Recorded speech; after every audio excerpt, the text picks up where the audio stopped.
Hello friends, welcome to my YouTube channel Sena job and I am Rohit Jaiswal. और आज हम लोग अपना पार्ट 6 वीडियो हमारे मेंसुरेशन का स्टार्ट करने जा रहे हैं। हमारा जो टॉपिक चल रहा था मेंसुरेशन में 3D शेप्स, ठीक है। ऑलरेडी हम लोगों ने 5 पार्ट कर रखे हैं वीडियोस में, तो हमारे जितने भी वीडियोस जो हम लोगों ने कर रखे हैं प्लीज़ उसको ज़रूर देख लीजिएगा। और हाँ, पेन कॉपी लेके बैठिएगा, जिससे कि आप जो भी चीज़ें हमारे वीडियो से सीखेंगे तो उसमें आप उसको नोट डाउन कर सकते हैं, ठीक है। और हाँ, जो लोग किसी भी सेना से रिलेटेड कंपटीशन की प्रिपरेशन कर रहे हैं तो हमारे चैनल को ज़रूर सब्सक्राइब कर लीजिएगा, उसके लिए बहुत ही हेल्पफुल है ये हमारे वीडियोस। तो चलिए स्टार्ट करते हैं हमारा वीडियो। हमारे वीडियो में आज हम लोग सिलेंडर के बारे में डिस्कस करेंगे, सिलेंडर के क्वेश्चंस के बारे में। ऑलरेडी हम लोगों ने सिलेंडर के कई सारे फॉर्मूलेस देखे हैं, वो पार्ट 3 या पार्ट 2 में आपको मिल जाएगा। तो क्वेश्चन क्या है, the surface area of a cylinder is 1056 centimetre square and the height of the cylinder is 16 centimetre. What is the volume of cylinder. देखिए एक सिलेंडर है, यहाँ पे एक डायग्राम बना के हम एक्सप्लेन करते हैं। ये एक सिलेंडर है, ठीक, रफली आप बना सकते हैं सिलेंडर, जरूरी नहीं है बनाना, लेकिन हम समझा इसलिए रहे आपको डायग्राम से, जिससे इजिली आपको समझ में आ सकता है। ये एक सिलेंडर है, ठीक है। अब इस सिलेंडर की ये हाइट होती है, आप सब लोग जानते हैं। ये क्या होती है, ये रेडियस होती है, ठीक है। अब देखिए क्या रहा है, सरफेस एरिया सिलेंडर का दिया है। सरफेस एरिया या कर्व्ड सरफेस दोनों एक ही चीज है।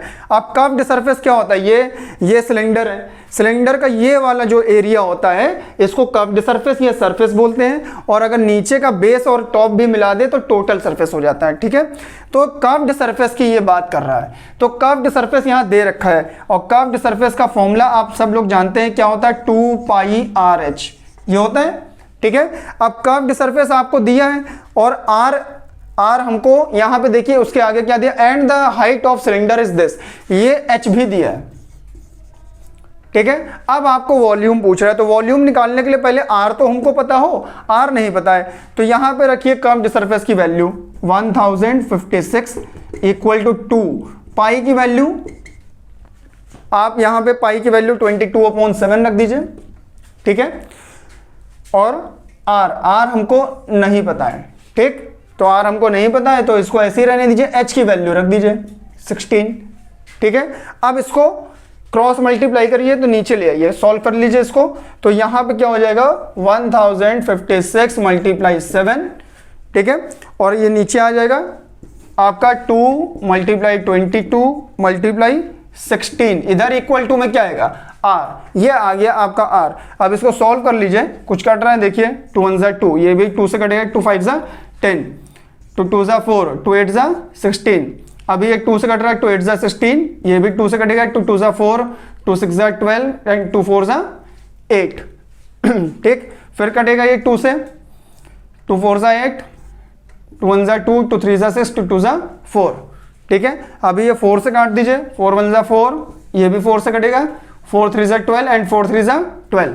अब ये किससे कटेगा, 11 से, 11 2 ज़ा, और ये 11 3 ज़ा, ठीक है। अब यहाँ ऊपर क्या आ गया, 3 × 7, तो r की वैल्यू क्या आ गई, 3 7, ये कि 3 7 = कितना होगा, 21/2, तो ये अभी आपकी r की वैल्यू आ गई, r की वैल्यू आ गई। अब आपको वॉल्यूम निकालना है। वॉल्यूम निकालने के लिए हम लोग क्या करते हैं, v की वैल्यू, फॉर्मूला लगाइए, v का फॉर्मूला क्या होता है,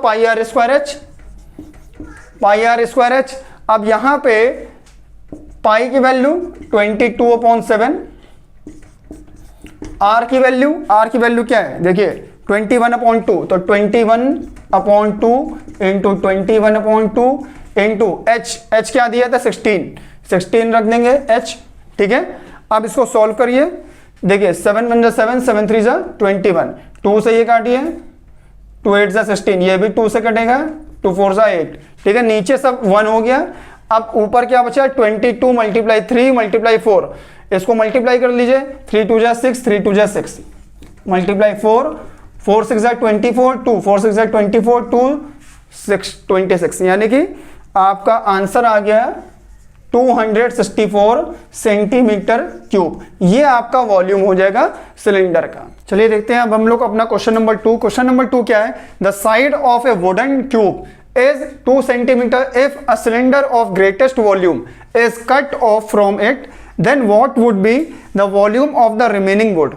देखिए एक मान लीजिए ये क्यूब ये आपको एक क्यूब दिया है, ठीक है, एक ऐसा वुडन का क्यूब है, ठीक। अब ये जो वुडन का क्यूब है, मतलब लकड़ी का ये क्या है, एक क्यूब है।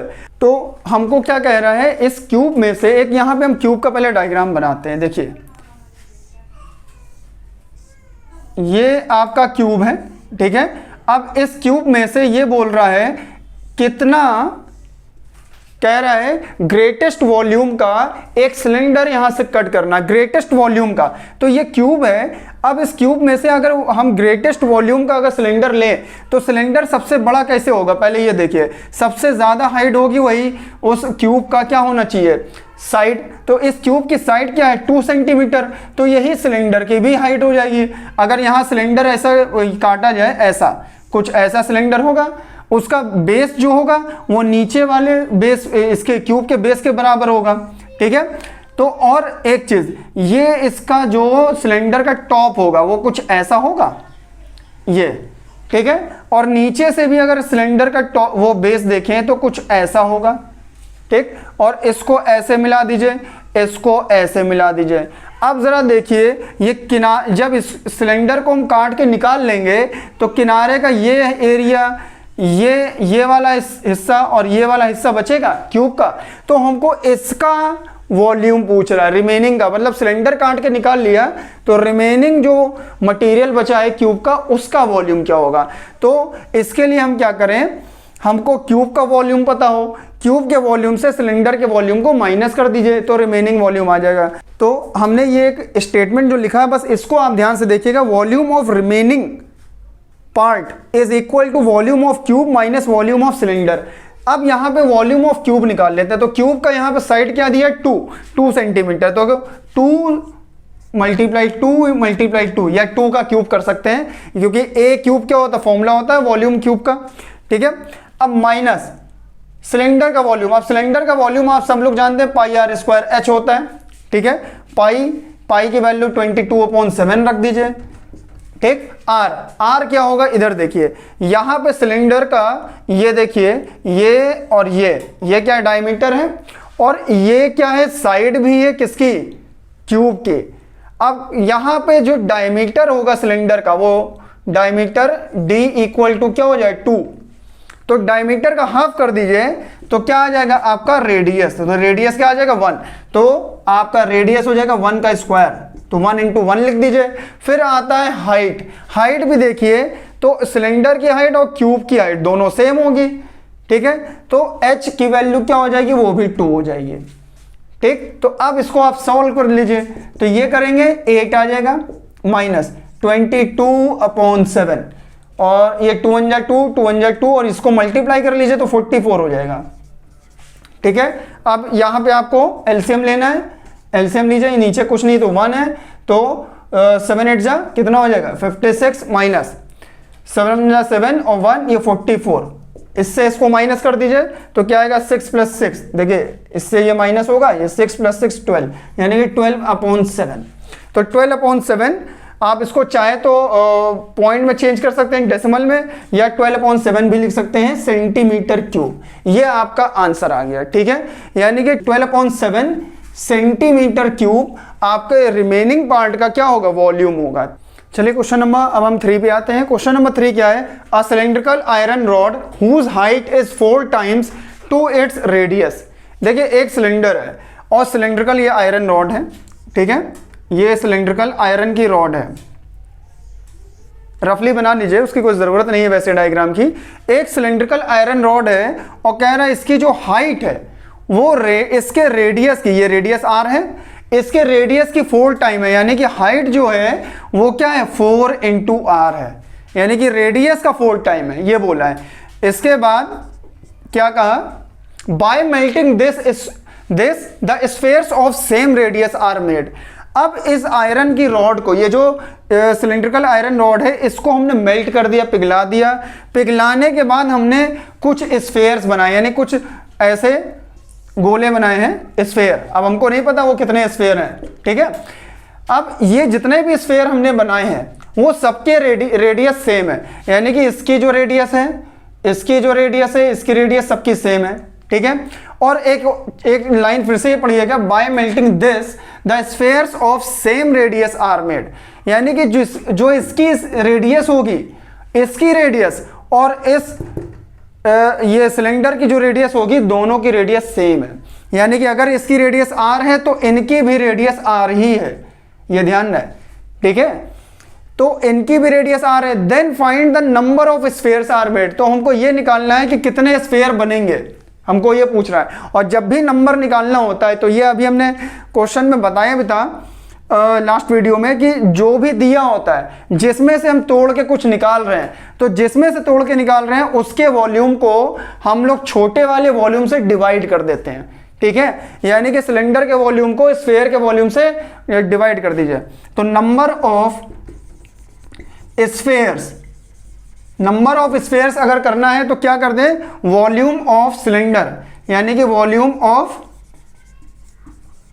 सिलेंडर यहां पे लिख दीजिए, और इसको डिवाइड कर देंगे volume of one sphere, volume of one sphere, एक स्फेयर की बात हो रही है अभी, ठीक है।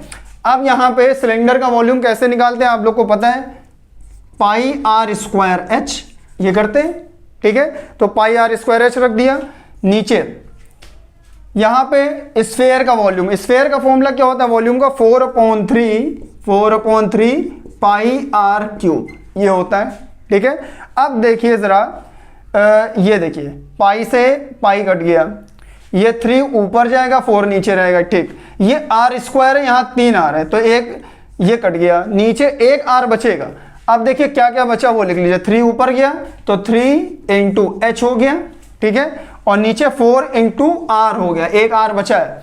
अब एक और चीज, h की वैल्यू 4r हमने शुरू में लिखी थी, क्योंकि 4 टाइम्स है, तो h की जगह पे अब हम क्या लिख दें, 4 इंटू आर, ठीक है, और नीचे 4r लिखा है। अब ये पूरा कट गया, 4r, तो आपका 3 आ गया। यानी कि कितने स्फेयर बनेंगे, 3 स्फेयर बनेंगे। ये आपका आंसर है, 3 स्फेयर बनेंगे, ठीक है। तो इस तरह से हमने देखा हमारे जितने भी सिलेंडर से रिलेटेड कुछ इंपॉर्टेंट जो क्वेश्चंस थे, ये प्रीवियस ईयर में आए हुए क्वेश्चंस है, इनको हमने प्रैक्टिस करी, और इसको आप लोग कोशिश करिएगा, पेन कॉपी लेके बैठिएगा और हर चीज़ नोट कर लीजिएगा, ठीक है।